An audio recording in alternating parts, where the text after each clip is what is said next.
Bring me back to my question. What would Labour do? Well, we've already talked about, some of the taxation decisions that the government have made around inheritance tax, capital gains. Reeves, the now former Chancellor, didn't just quietly exit stage left, she was practically pushed off it. And if you've been paying attention, you'd know this didn't come out of nowhere. Andrew Neil has been calling her out for months, if not years, and he's not pulling any punches. Away money, this is what Jeremy was talking about in Prime Minister's question today. You've given away money that actually, quite frankly, we need to spend, and it's not just about an ageing population. That is phony. The big headline, of course, is that Rachel Reeves is out, fired. And Neil's grilling of her isn't just about her tenure as Chancellor, it's about her entire political career and the promises she made versus what she delivered. About in absolute detail about the current tax system, and we said actually that the money that the decisions that the government have made and the decisions on where they're spending. This is a woman who once boasted about being tough on welfare, even going so far as to say pensioners didn't deserve winter fuel allowances. Imagine that pensioners being told to tighten their belts while Reeves herself complained that her £86,000 salary wasn't enough. That kind of hypocrisy doesn't sit well with anyone, least of all Andrew Neil. This tax be under a Labour government, and how much would that raise compared to now? But I've told you, Andrew, what our priority is. It's about how we invest in our public services. No, I'm asking you how you would raise the money. Neil has been relentless. He's taken every opportunity to remind the public of Reeves's past statements, her promises, and how they've unravelled spectacularly since she took office. Remember when she said Labour's spending plans were fully costed and there'd be no need for major tax increases? That narrative fell apart faster than a poorly built house in a storm.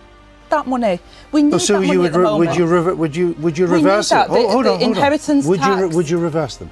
I think that at the moment, cutting at a time where we need those services and... Reeves claimed she discovered a £22 billion fiscal black hole. Neil didn't buy it, and neither did anyone paying attention. He pointed out, rightly, that the Institute for Fiscal Studies had already warned about the tight fiscal position Labour would inherit. Reeves acting surprised was either disingenuous or clueless, and Neil wasn't about to let her get away with it. Currently got. At the moment, the government are not investing that money in our communities, in our areas where it's required. They're spending, they're cutting tax for those, the richest, and they're... What sets Neil apart is his ability to cut through the spin. He's not interested in fluff or excuses. During one of his interviews, he hammered Reeves on her policies or lack thereof. He brought up her pre-election promises about being tougher than the government on welfare, like cutting benefits for young people who don't sign up for training, and asked how those hardline stances squared with her current mess. She fumbled, of course. Her responses were vague, evasive, and frankly unconvincing. That's Neil's gift. He exposes the cracks and lets the audience see just how shaky the foundation is.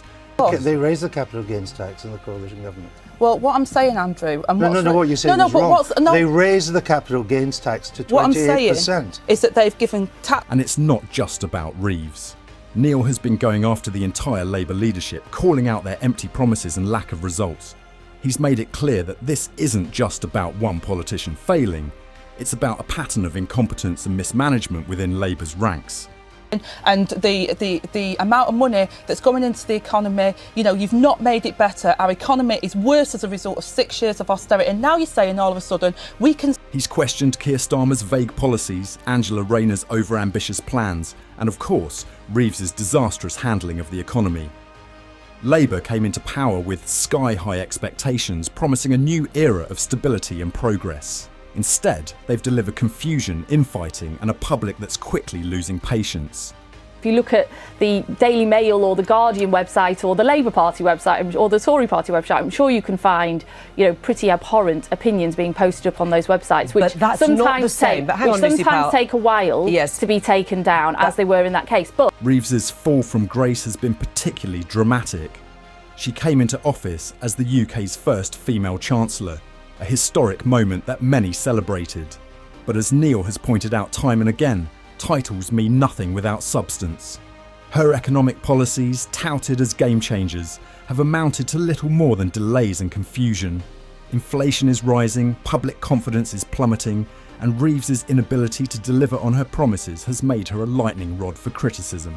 Corbyn, as the leader of the Labour Party, be associated with an organisation that says those sorts of things, not just once, but twice? I mean, maybe he should, but do you, in your mind, if you don't agree with any of them, and some of your colleagues saying it's shameful... Neil hasn't just highlighted her failures, he's contextualised them. He's shown how her struggles are emblematic of a larger issue within Labour. The party that promised renewal and change is now seen as out of touch and unable to govern effectively. Neil's interviews have become must-watch moments because he doesn't just ask the tough questions, he demands answers. And when those answers don't come, he doesn't let his guests off the hook. Very sort of dangerous game he played there in trying to politicise that very difficult But how would you describe? And, how would you describe did not his help friend? him on the day. Fine, but how would you describe people at... One of the most damning moments came when Neil questioned Reeves about her so-called financial black hole. Her response? More of the same vague statements and a refusal to take responsibility. Neil's response was scathing, pointing out that Labour's entire election campaign had been built on the promise of fiscal discipline and fully costed plans. To see that narrative unravel so quickly was, as he put it, a betrayal of the public's trust. And he's right. How can you claim to be the party of responsible governance when your first major act in office is to backtrack on everything you promised? Why is Jeremy Corbyn going along to their Christmas fundraiser? Well, that is a matter for him. Should he? That is a matter for him. He has a long-standing relationship with that organisation. Neil's criticism extends beyond economic policy. He's also taken Labour to task for their handling of immigration, housing and social issues. The small boats crisis, for example, has been a major point of contention. Neil has repeatedly questioned how Labour plans to address the influx of migrants when their policies seem more like lofty ideals than practical solutions. And he's not wrong. The numbers speak for themselves. Over 1,000 migrants have crossed into the UK in recent weeks, with hundreds arriving on Christmas Day alone. Starmer's promises to fix the broken immigration system ring hollow when the reality on the ground tells a very different story.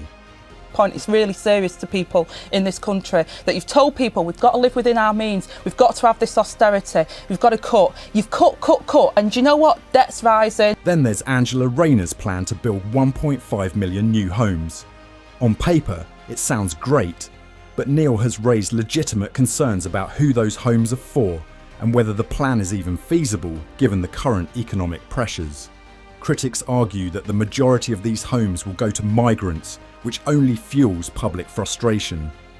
Rayner hasn't done much to address these concerns, and Neil has been quick to call her out on it.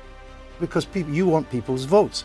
How much extra money would you raise by changing the current corporation tax and capital gains tax structures? But Andrew, we've talked. The common thread in all of this is Labour's inability to deliver on their promises.